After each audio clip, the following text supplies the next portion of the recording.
Welcome to the Trump Breaking News Network, your daily source for up-to-the-minute Trump news. Join us today and every day. Here's today's news. This is TBNN. What can prevent Donald Trump from packing the judiciary?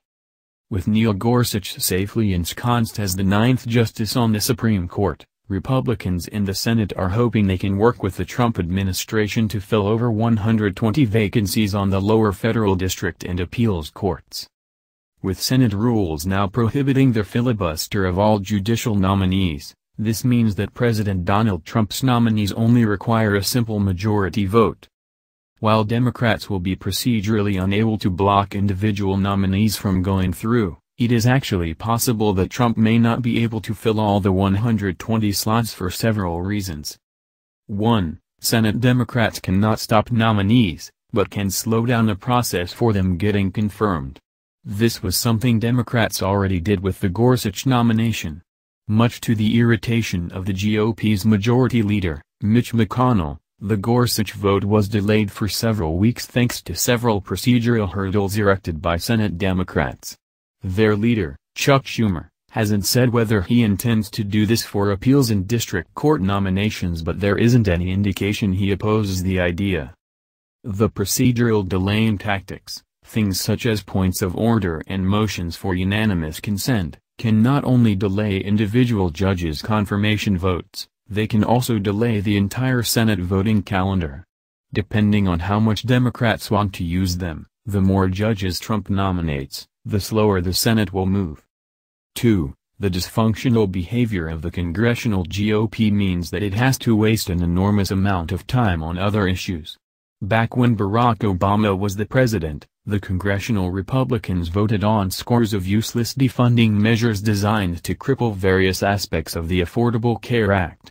They voted many other times to completely get rid of the law as well. In both cases, these votes were entirely for show. As the recent American Health Care Act debacle showed, congressional Republicans haven't gotten any better at governance now that their party has the presidency.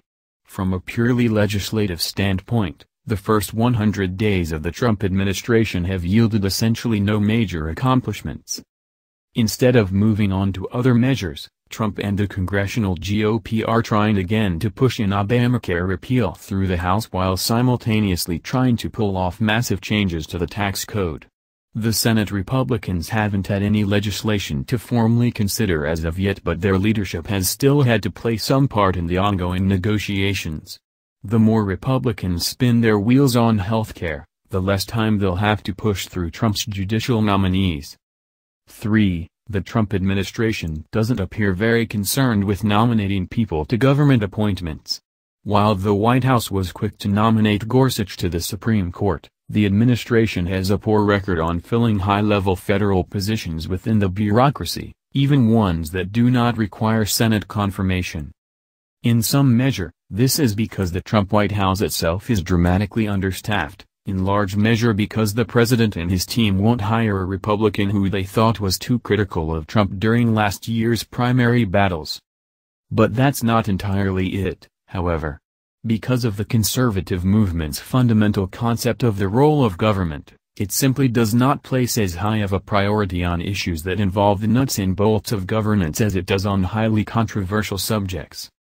A caveat: while the GOP at large isn't very interested in the mechanics of making the government work, there is a very large and well-funded conservative organization which does, the Federalist Society. The nationwide network of right-wing attorneys and law professors is very concerned about the judiciary. Undoubtedly, the society will help to counteract some of the dysfunction mentioned above, but there's no telling to what degree. After all, Trump, McConnell, and House Speaker Paul Ryan were extremely eager to push through their Obamacare replacement and use its budget cuts to finance a massive tax cut. More than likely, Trump will be able to confirm a large number of nominees to the lower courts, but probably not as many as some of his Democratic critics may fear. That's the news. Join us here every day. Be sure to subscribe and click the bell. See you next time. This is TBNN.